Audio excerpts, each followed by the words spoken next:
ஹே மின்னலே ஹே மின்னலே என் கண்ணிலே நெஞ்சிலே சொல்லடா கண்ணலே. எங்க குழம்பு ரொம்ப நல்லா வந்திருக்குல்ல? ஆமாங்க, பார்க்கவே சூப்பரா இருக்கு. வாசம் கூட தூக்குது. குழம்பு ரொம்ப நல்லா வந்திருக்குங்க. ஒரு உண்மையை சொல்லட்டுமாங்க, எனக்கு உண்மையாவே நல்லாலாம் சமைக்க தெரியாதுங்க. ஏதோ உங்க கூட சேர்ந்து சமைச்சதுனாலதான் இவ்வளவு சூப்பரா வந்திருக்கு குழம்பு. ஐயோ நீங்க வேற, நானும் ஒரு உண்மையை சொல்லட்டுமா? எனக்கும் அவ்வளோக்கெல்லாம் நல்லா சமைக்கலாம் தெரியாதுங்க. என் வீட்டுல நான் கிச்சன் பக்கமே போனதில்ல. என்னங்க சொல்றீங்க? கிச்சன் பக்கமே போனது இல்லையா? எங்க கிச்சன் பக்கமே போகாமையாங்க தனியா சமைக்கிறேன்னு சொல்லிட்டு இருந்தீங்க? அப்படி மட்டும் ஒருவேளை நீங்க தனியா சமைச்சா அதை நான் சாப்பிட்டு இருந்தேன், என் நிலைமை என்னங்க ஆயிருந்திருக்கிறது? ஐயோ எங்க ஒண்ணும் ஆயிருந்திருக்காதுங்க. நீங்க இப்படி பயப்படுற அளவுக்கு ஒண்ணும் சமைக்க மாட்டேன். என்ன வாயில தான் வச்சிருந்திருக்க முடியாது. அப்ப நானும் சமைக்கிறேன்னு கூட நின்னதுனாலதான் இப்ப ஏதோ ஓரளவுக்காவது குழம்பு வந்திருக்கு. இதே உங்களை மட்டும் தனியா சமைங்கன்னு விட்டுட்டு போயிருந்தா இப்ப நைட்டுக்கு நம்ம பட்னி தான் கிடந்திருக்கணும். அப்படித்தானே? சரி விடுங்க. அதான் நம்ம ரெண்டு பேரும் சேர்ந்து சமைச்சு குழம்பு நல்லா வந்துச்சு. அப்புறம் என்னங்க? நல்ல வேளை நான் கூட நின்னேன். ஆனா பாத்தீங்களா, எனக்கும் நல்லா சமைக்க தெரியாது, உங்களுக்கும் நல்லா சமைக்க தெரியாது. ஆனா நம்ம ரெண்டு பேரும் சேர்ந்து இன்னைக்கு நல்லா சமைச்சிட்டோம். ஆமாங்க, ரெண்டு பேரும் சேர்ந்து சமைக்கும் போது குழம்பு இவ்வளவு நல்லா வருதுன்னா அப்ப ரெண்டு பேரும் சேர்ந்து வாழ்ந்தா வாழ்க்கை எவ்வளவு நல்லா இருக்கும். அதான் சமைச்சு முடிச்சிட்டோம்ல, நீங்க சாப்பிடுங்க, நான் அப்புறம் சாப்பிட்டுக்கிறேன். நான் வெளியே இருக்கேன். கையில் ஒரு நிமிஷம் இருங்க. சாப்பிடுறது அங்க இருக்கட்டும், நான் கேட்டதுக்கு பதில் சொல்லுங்க. என்ன சொல்லணும்? நம்ம ரெண்டு பேரும் சேர்ந்து வாழ்ந்தா வாழ்க்கை நல்லா இருக்குமா இருக்காதான்னு கேட்டேன். எனக்கு தெரியல. தெரியாததுனாலதான் கையில் சேர்ந்து வாழ்ந்து தெரிஞ்சுக்கலாம்னு சொல்றேன். உங்க விருப்பத்தை கேட்காம நான் உங்க கழுத்துல திடீர்னு தாலி கட்டினது தப்புதான். அதை உங்களால ஏத்துக்க முடியாது, அதை நான் ஒத்துக்கிறேன். ஆனா இப்ப நமக்கு கல்யாணம் ஆகி ஒரு வாரம் ஆகுது. இந்த ஒரு வாரத்துல நடந்தது கல்யாணம் தானே உங்களால ஏத்துக்க முடியலன்னு சொல்றீங்க. என்ன ஏத்துக்க முடியாததுக்கு ஏதாவது ஒரு காரணம் சொல்லுங்க கையல். தயவு செஞ்சு என்னை பத்தி எதுவுமே தெரியாது, அதனால என்னை ஏத்துக்க முடியலன்னு மட்டும் சொல்லிடாதீங்க. ஏன்னா என்னை பத்தி தெரியணும்னா என் கூட பழகணும். என் கூட பழகினாதான் நான் எப்படிப்பட்டவன், உங்களுக்கு பொருத்தமானவனா இல்லையா, உங்களுக்கு என்ன பிடிக்குமா பிடிக்காதான்னு தெரியும். ஆனா நீங்க என் கூட பேசி ஒரு ஃப்ரெண்டா பழகிறதுக்கே ஒத்துக்க மாட்டேங்கிறீங்க. அப்புறம் எப்படிங்க உங்களுக்கு என்னை பத்தி தெரியும்? இங்க பாருங்க கையல், பிடிக்காத வாழ்க்கையை யாராலையும் வாழ முடியாது. இப்ப உங்களுக்கு இருக்கிறது ரெண்டே வழிதான். ஒண்ணு என்ன பிடிக்கலன்னா என்னை விட்டு நீங்க போயிடணும், இல்லைன்னா என்னை ஏத்துக்கிட்டு என் கூட வாழ ஆரம்பிக்கணும். இது ரெண்டுல ஒண்ணுதானே கையல் நீங்க பண்ண முடியும். ஆனா நீங்க உங்க அம்மாவுக்காக என்னை விட்டு போக மாட்டேன்னு சொன்னீங்க. அப்போ அடுத்த ஆப்ஷன் நீங்க என் கூட வாழறது தானே கையல். அதுக்காக நான் ஒன்னும் உடனே என் கூட வாழ ஆரம்பிங்கன்னு நான் கேட்கல. முதல்ல என்னை இப்படி அவாய்ட் பண்றதை நிறுத்திட்டு என் கூட நல்லா பேசி ஒரு ஃப்ரெண்டா பழகுங்க. என்னை பத்தி எல்லாம் உங்களுக்கு தெரிஞ்சதுக்கு அப்புறம் ஒருவேளை என்ன பிடிச்சா அதுக்கப்புறமா நீங்க என் கூட வாழ ஆரம்பிக்கிறத பத்தி யோசிக்கலாம். அப்புறம் இந்த 2-3 நாளா நானும் நீங்க என் பொண்டாட்டிங்கிற உரிமையில உங்ககிட்ட கொஞ்சம் க்ளோஸா ஏதாவது பிஹேவ் பண்ணியிருந்திருப்பேன். அதனால கூட நீங்க என்னை விட்டு விலகி போகணும்னு நினைச்சிருந்திருக்கலாம். ஆனா இப்ப சொல்றேன் கையல், நீங்க என் பொண்டாட்டியும் கிடையாது, நான் உங்களுக்கு ரூம்மேட்டும் கிடையாது. நம்ம ரெண்டு பேரும் ஒரு நல்ல ஃப்ரெண்ட்ஸ். முதல்ல ஃப்ரெண்ட்ஸா இருப்போம், அதுக்கப்புறமா நீங்க ஏத்துக்கிட்டு என் கூட வாழ ஆரம்பிக்கிறதா வேண்டாமான்னு நீங்களே முடிவு பண்ணிக்கோங்க. என்னங்க நான் சொன்னதுக்கு ஓகேவா இல்லையா? அது ஓகே தான். ஓகேங்கிறது ஏங்க இவ்வளவு தயங்கி தயங்கி சொல்றீங்க? அதான் ஃப்ரெண்ட்ஸ் ஆயிட்டோம்ல, அப்புறம் என்ன, இதுக்கப்புறமாவது தயங்காம ஜாலியா பேசுங்க. சரிங்க. அப்புறம் ஒரு சின்ன ரிக்வெஸ்ட்டுங்க, தயவு செஞ்சு அந்த தாலியை தூக்கி கொஞ்சம் உள்ள போட்டுருங்க. ஏன்னா அதை பார்க்கும் போதெல்லாம் நீங்க என் பொண்டாட்டிங்கிற ஃபீல் வருது. அப்புறம் என்ன அறியாம ஃப்ரெண்டுங்கிறதையும் மறந்து பொண்டாட்டின்னு நான் ஏதாவது தப்பா பிஹேவ் பண்ணிருவாங்க. இப்போ ஓகேங்க. இப்ப நம்ம ரெண்டு பேரும் ஃப்ரெண்ட்ஸ். எங்க கையை கொடுங்க பாப்போம். என்னது? எங்க ஃப்ரெண்ட்ஸ்னா கை கொடுத்துப்பாங்கல்ல, கையை தானங்க கேட்டேன். என்னங்க ஃப்ரெண்ட்ஸ் தானே? ஆமா ஃப்ரெண்ட்ஸ் தான். அப்புறம் என்னங்க சிரிச்சுட்டே கை கொடுங்க.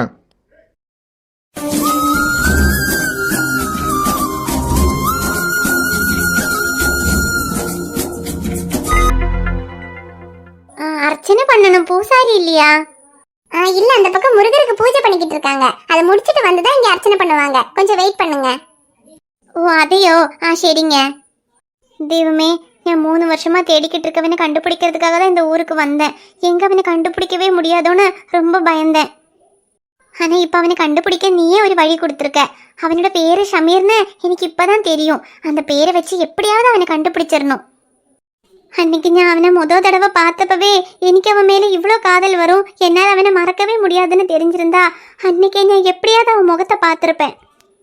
ஆனால் அன்னைக்கு நான் அவன் முகத்தை பார்க்காம விட்டுட்டேன். அதனால தான் இப்போ வரைக்கும் என்னால் அவனை கண்டுபிடிக்கவே முடியல.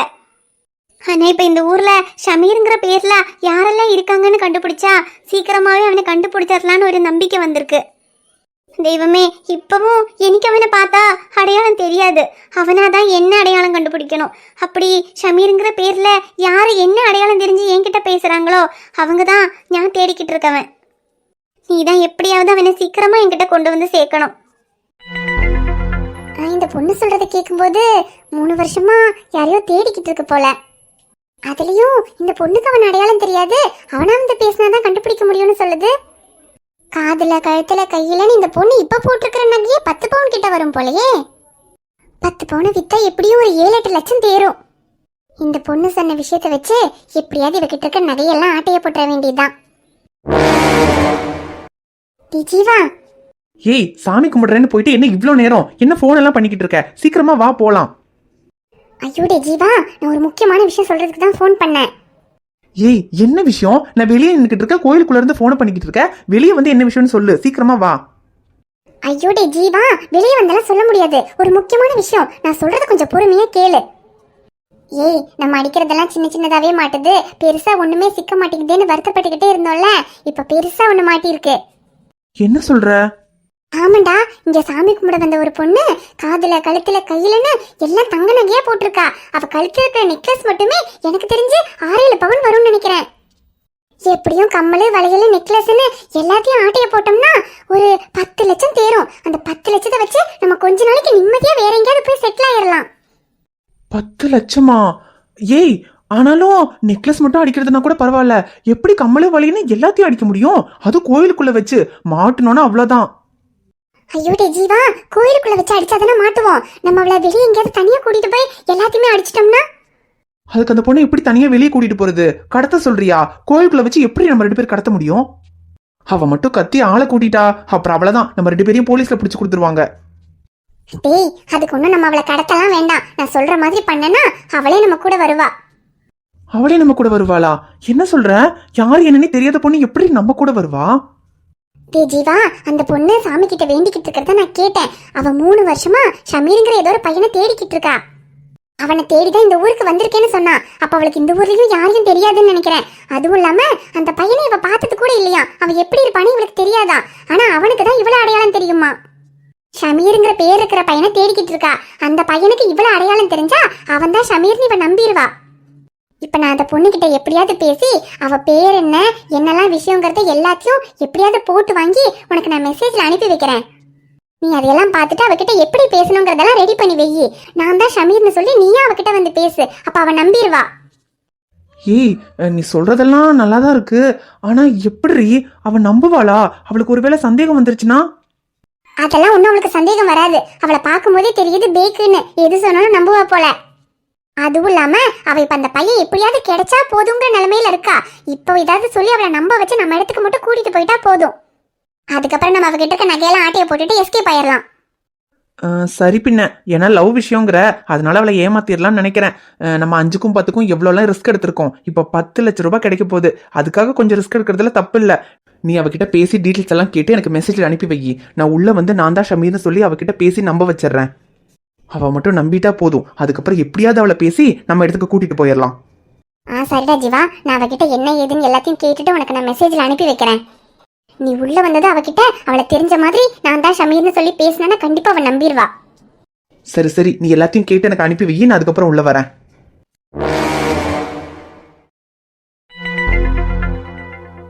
ஐயோ, என்னங்க இது, பூசாரி வர்றதுக்கு ரொம்ப நேரமாகும் போலியே. ஆமாங்க, இன்னைக்கு முருகனுக்கு விசேஷமான நாள். அதனால முருகனுக்கு பூஜையெல்லாம் முடிச்சு வர்றதுக்கு நேரமாகும்னு நினைக்கிறேன். ஐயோ, எனக்கு வேற ஒரு அர்ச்சனை பண்ணணுமே. ஐயோ இல்லைங்க, ஒரு 5 நிமிஷமா 10 நிமிஷமா தான், அதுக்குள்ள வந்துருவாங்க. கொஞ்சம் வெயிட் பண்ணுங்க.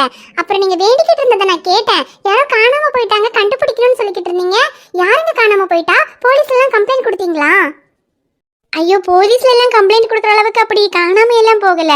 அது அப்புறம் என்னங்காச்சு? நான் கூட நீங்க காணாம போயிட்டாங்கன்னு சொன்னதும் யாரோ காணாம போயிட்டாங்க போல இருக்கு, போட்டோ ஏதாவது இருந்தா நம்ம எங்கேயாவது பார்த்திருந்தா சொல்லுவோமே நினைச்சேன். ஐயோ காணாம எல்லாம் போகல. நான் 3 வருஷமா ஒருத்தரை தேடிக்கிட்டு இருக்கேன். அவங்க ஃபோட்டோ எல்லாம் என்கிட்ட இல்லை. அவங்க எப்படி இருப்பாங்கன்னு கூட எனக்கு தெரியாது. எனக்கு அவங்க பேர் மட்டும்தான் தெரியும். மற்றபடி வேற எந்த விஷயமும் தெரியாது. ஆனால் அவங்கள எப்படியாவது கண்டுபிடிக்கணுங்கிறதுக்காக தான் நான் இந்த ஊருக்கு வந்தேன். என்னங்க சொல்றீங்க? யாரு எப்படி இருப்பாங்கன்னு கூட தெரியாம 3 வருஷமா எப்படிங்க தேடிக்கிட்டு இருக்கீங்க? பேர் மட்டும் வச்சுக்கிட்டு எப்படிங்க அவங்கள கண்டுபிடிப்பீங்க? அது வந்து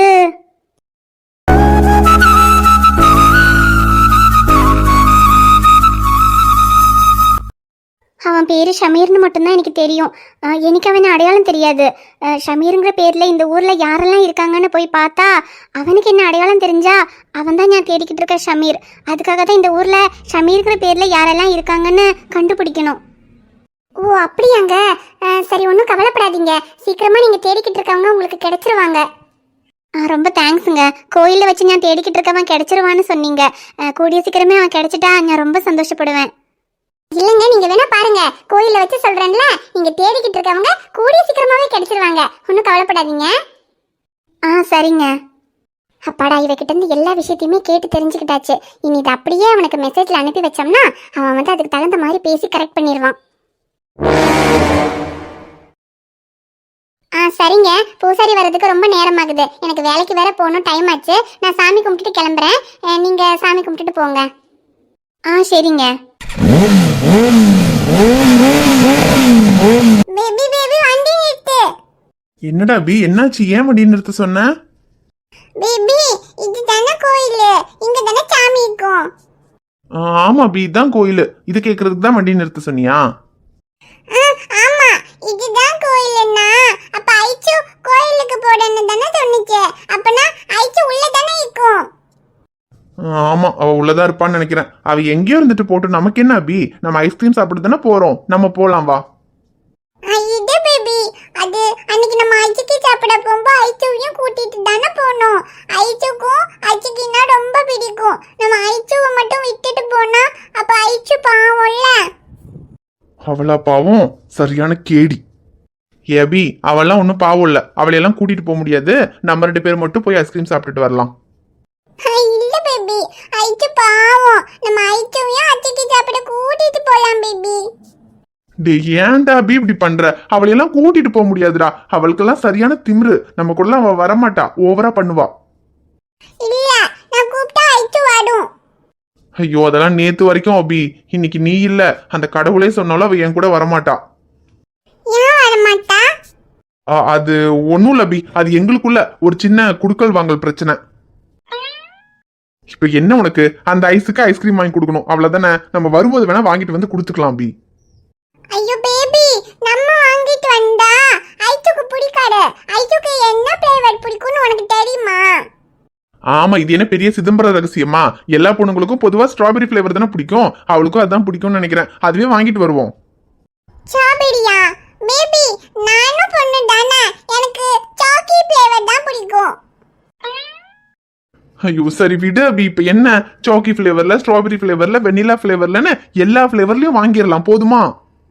ஐஸ்கிரீம் கடையவே வாங்கி நான் வீட்டுக்கு கொண்டு வந்தாலும் கொண்டு வருவனே தவிர அவளை மட்டும் நான் ஐஸ்கிரீம் சாப்பிட்றதுக்கு கூட கூட்டிட்டு போக மாட்டேன்.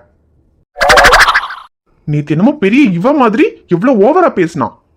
ஒரு ஆம்பளை நானே அவகிட்ட இறங்கி போய் மன்னிப்பு கேட்கிறேன், மன்னிக்கவே மாட்டேன்னு ரொம்ப சீன் போடுறா. இதுக்கப்புறம் அவளா வந்து என்கிட்ட பேசினாலும் நான் பேச போறது இல்ல. ஐஷு, யார் நீங்க? என் பேர் ஐஷுன்னு உங்களுக்கு எப்படி தெரியும்? ஐஷு, உனக்கு என்ன தெரியல? நான் தான் ஷமீர். ஷமீரா? ஐஷு, நான் உன்னை இங்க பாப்பேன்னு நினைச்சு கூட பார்க்கல. உன்னை தான் நான் 3 வருஷமா தேடிக்கிட்டு இருக்கேன். என்ன ஐஷு அப்படி பாக்குற? அன்னைக்கு அந்த விஷயம் நடந்ததுக்கு அப்புறம் இந்த ஊர்ல நான் உன்னை எங்கெல்லாமோ தேடினேன். ஆனா என்னால உன்னை கண்டுபிடிக்கவே முடியல. ஆனா எப்படியாவது நான் சாகிறதுக்குள்ள உன்னை பாத்துருவேன்னு எனக்கு நம்பிக்கை இருந்துச்சு ஐஷு. 3 வருஷம் உன்னையே நினைச்சு உனக்காக நான் காத்திருந்ததுக்கு அந்த கடவுள் இன்னைக்கு உன்னை என்கிட்ட கொண்டு வந்து சேர்த்துட்டாரு. ஐஷு, என்ன ஐஷு, நான் பாட்டுக்கு பேசிட்டே இருக்கேன், நீ எதுவுமே பேசாம இருக்க. உனக்கு என்ன ஞாபகம் இல்ல? ஐயோ, நான் ஒருத்தன். அன்னைக்கு தான் நான் மாஸ்க் போட்டிருந்ததுனால நீ என் முகத்தை சரியா கூட பார்க்கலையே. அதனால உனக்கு என்ன அடையாளம் தெரியலன்னு நினைக்கிறேன். ஐஷு, நான் தான் உன்னோட ஷமீர். அன்னைக்கு நைட்டு என்ன நடந்துச்சுன்னு உனக்கு ஞாபகம் இல்ல? இவன் தான் என் 3 வருஷம் தேடிக்கிட்டு இருக்க என்னோட ஷமீரா? என்னால நம்பவே முடியல. ஆனா அன்னைக்கு நைட்டு நடந்தது 3 வருஷமா என்ன தேடிக்கிட்டு இருக்கேன்னு எல்லாத்தையுமே கரெக்டா சொல்றான். ஆனா இவனை பார்க்கும்போது எனக்கு 3 வருஷம் தேடிக்கிட்டு இருக்கவன் கிடைச்சிட்டாங்கிற அந்த ஒரு சந்தோஷம் ஏன் என் மனசுக்குள்ள வரவே மாட்டேங்குது. இவன் சொல்றதெல்லாம் கேட்டு இவன் தான் என்னோட ஷமீர்னு என்னால நம்பவும் முடியல. அவனா வந்து என்கிட்ட இதெல்லாம் சொல்லும்போ இதை என்னால நம்பாம இருக்கவும் முடியல. ஐயோ தெய்வமே, எனக்கு ஒன்றும் மனசுல இல்ல. இப்போ நான் என்ன பண்றது? ஏன் ஐஷு என்ன ஒன்றும் பேச மாட்டேங்கிற? என்ன திடீர்னு பார்த்ததும் என்ன பண்றதுன்னு தெரியாம அதிர்ச்சி ஆயிட்டேன்னு நினைக்கிறேன். ஐஷு என்ன எதுவுமே பேச மாட்டேங்கிற? உனக்கு என்ன ஞாபகம் இருக்கா இல்லையா? ஏன்னா நான் தான் இந்த 3 வருஷமா உன்னை தேடிக்கிட்டு உனக்காக காத்துக்கிட்டு இருந்தேன். ஆனா நீ எதுவும் பேசாம நிக்கிறத பார்த்தா ஒருவேளை நீ என்ன மறந்துட்டியா ஐஷு? இல்ல, நான் எதையும் மறக்கல. நானும் 3 வருஷமா உன்னதான் தேடிக்கிட்டு இருந்தேன். என்னால இத நம்பவே முடியல. ஐயோ ஐஷு, நீ எதையும் மறக்கல, என்னை தேடிக்கிட்டு இருந்தேன்னு சொன்னியே, அதுவே எனக்கு ரொம்ப சந்தோஷமா இருக்கு. எனக்கு இது போதும் ஐஷு. எங்க நீ என்ன மறந்துருப்பியோன்னு நினைச்சேன். ஐயோ கடவுளே, 3 வருஷம் இவளை எப்படியாவது என்கிட்ட கொண்டு வந்து சேர்த்துருன்னு தான் நான் உன்கிட்ட வேண்டிக்கிட்டு இருந்தேன். இன்னைக்கு அதே மாதிரி என் ஐஷுவை என்கிட்ட கொண்டு வந்து சேர்த்துட்ட. எனக்கு இது போதும். இந்த 3 வருஷம் உன்னை நினைச்சு கற்பனையில உன்கிட்ட பேசிக்கிட்டு இருந்த விஷயத்த எனக்கு உன்கிட்ட நேர்ல நிறைய பேசணும் ஐஷு. என் கூட வா, நம்ம வெளியே போலாம். நம்ம 2 பேரும் மனசு விட்டு எல்லாத்தையும் பேசலாம். சரி போலாம். அப்பாடா, நம்ம சொன்ன எல்லாத்தையும் நம்பிட்டா. Plan success. இவளை எப்படியாவது நம்ம இடத்துக்கு கூட்டிட்டு போய் இவன் நகை எல்லாத்தையும் ஆட்டைய போட்டு அங்கிருந்து எஸ்கேப் ஆயிரணும்.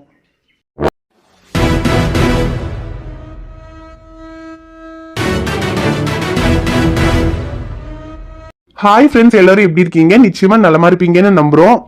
இந்த வீடியோ உங்களுக்கு பிடிச்சிருந்தா மறக்காம வீடியோவுக்கு லைக் பண்ணுங்க, கமெண்ட் பண்ணுங்க, ஷேர் பண்ணுங்க. சேனலை சப்ஸ்கிரைப் பண்ணாம பாத்துக்கிட்டு இருந்தீங்கன்னா மறக்காம சப்ஸ்கிரைப் பண்ணுங்க.